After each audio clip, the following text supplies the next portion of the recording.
Welcome to my YouTube channel. So, in this, I'm going to start with session 2 of Marketing and Sale class 10, Unit 2 pertaining to market segmentation, targeting, and positioning.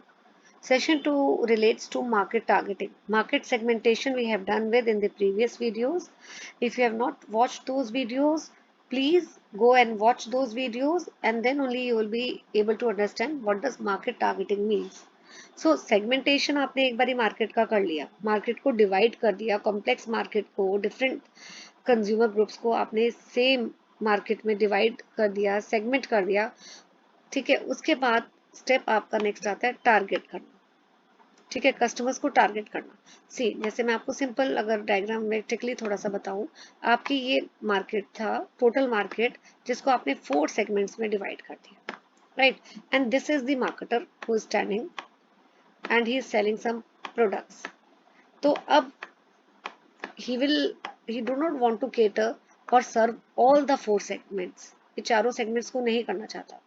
Now he will see इनमें से कौन सा segment ज़्यादा attractive है, कौन सा ज़्यादा lucrative है, कौन सा ज़्यादा प्रॉफिटेबल है, जिसको वो सर्व करना चाहेगा. So if he selects this particular segment, ठीक है, ये वाला चारों में से अगर वो इस सेगमेंट को सिलेक्ट करता है, तो it means what he is doing, selecting the particular market segment is it is called as targeting. Evaluate करना कि कौन सा सबसे ज्यादा सेगमेंट अट्रैक्टिव है. इवेल्युएट कर लिया आपने, सबसे ज्यादा ये वाला अट्रैक्टिव लग रहा है जिसमें मैंने टिक किया हुआ है. उसके बाद इसको आपको आपने पता लगा लिया, हाँ ये सबसे अट्रैक्टिव है, सबसे प्रॉफिटेबल है. अब आप इस सेगमेंट को सिलेक्ट कर रहे हो. So that is called as targeting. So therefore market targeting is the second step. The first one is segmenting, right? So let me read the definition which is given in your book. Market segment targeting is the process of evaluating each segment attractiveness and selecting which segment to enter. तो पहले आपने क्या किया, आपने evaluate कर लिया हर 4 segments जो हमने सेगमेंटेशन में किए थे, 4 सेगमेंट्स, आपने उन चारों सेगमेंट्स को स्टडी किया, इवेल्युएट किया, which is profitable, which is not profitable, which is attractive, which is not attractive, और जो आपको सबसे अट्रैक्टिव या प्रॉफिटेबल लग रहा है, then you select that segment. And when you select that particular segment, that is only called as market targeting. तो बहुत सारे फैक्टर्स होते हैं पता लगाने के लिए कि ये पर्टिकुलर सेगमेंट आपके लिए अट्रैक्टिव है या नहीं. Let's study which are those factors. ये देखिए, ये फैक्टर्स हैं, राइट? तो first is resource of the company. हमें पहले ये देखना है हमारे कंपनी के पास कितने रिसोर्सेज हैं. रिसोर्सेज कुछ भी हो सकते हैं, चाहे वो फाइनेंशियल हो, ठीक है, चाहे वो नॉन फाइनेंशियल हो. तो क्या हमारे पास उतने रिसोर्सेज हैं कि अगर हम एक पर्टिकुलर ये वाला सेगमेंट चूज कर रहे हैं, क्या उतने रिसोर्सेज हैं कि हम इस सेगमेंट को सर्व कर पाएंगे? साइज क्या है सेगमेंट का, ये भी हमें स्टडी करना है before whether to find out whether it is attractive और नॉट. ठीक है, आपको बहुत अच्छा मैं एक एग्जांपल देती हूँ डेली लाइफ से रिलेटेड. ठीक है, कि साइज बहुत इंपॉर्टेंट फैक्टर है जो मैटर करता है मार्केटर के लिए to evaluate whether the segment is attractive और नॉट.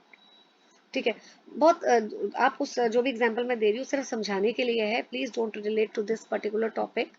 ठीक है, अगर कोई भी कोचिंग कोई भी एक पर्सन है who is teaching and taking coaching classes, तो अगर उसके पास 40 या 30 स्टूडेंट्स आ रहे हैं, तो उसको अट्रैक्टिव लगेगा, ल्यूक्रेटिव लगेगा, प्रॉफिटेबल लगेगा, फिजिबल लगेगा क्लास लेना. लेकिन अगर उसके पास सिर्फ 2 बच्चे आ रहे हैं, साइज बहुत छोटा है, he may not find it attractive.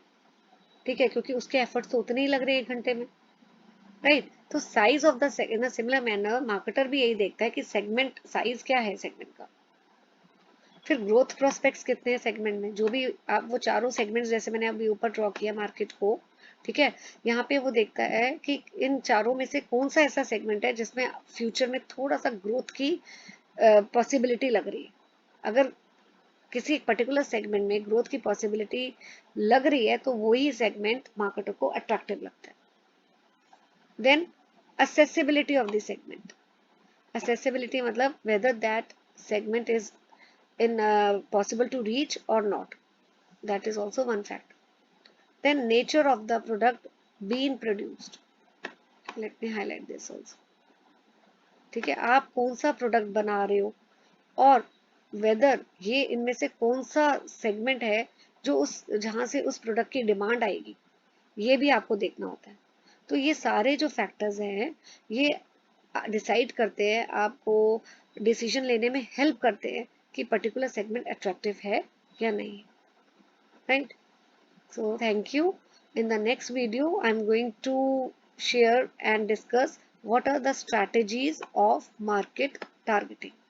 Thank you.